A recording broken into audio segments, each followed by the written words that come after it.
Alors ces 6 dernières années, j'espère avoir été utile.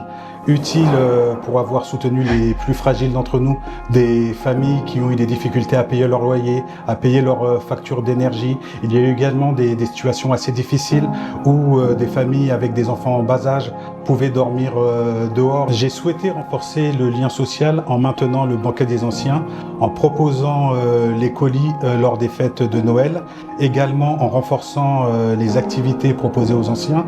Nous sommes passés également de 2 voyages proposés aux seniors à 3. Il était important pour nous de relever les enjeux qui étaient de plusieurs ordres. Donc le premier, c'était de pouvoir s'adapter à une population qui a grandi ces dernières années. Le deuxième enjeu était de pouvoir aussi répondre aux besoins des seniors, donc une population qui grandit également. Et il faut savoir qu'à l'horizon 2030, il y aura plus de 8000 seniors sur la ville. Nous pouvons constater que nous avons de nouveaux profils d'habitants qui sollicitent le CCAS, des familles où les 2 parents travaillent et qui se retrouvent aujourd'hui devant des difficultés, qui ont du mal à payer leur loyer ou encore leur facture d'énergie.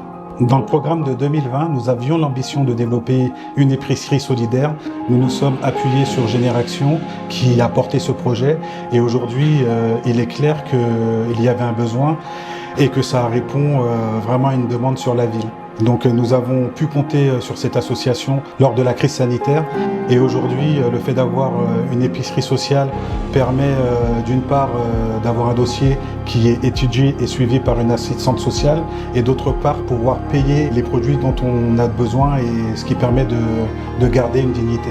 Donc l'impact est complémentaire au travail fait avec le CCS. L'objectif est clairement de pouvoir accompagner les familles, les soutenir et de les rendre acteurs de la situation. Quand je dis acteurs de la situation, c'est que les familles sont partie prenante dans les recherches de solutions.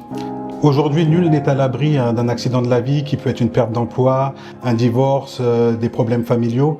Et en effet, il est important que ces personnes ne se retrouvent pas seules et puissent s'appuyer sur nos services et notre politique menée afin de surmonter ces problèmes.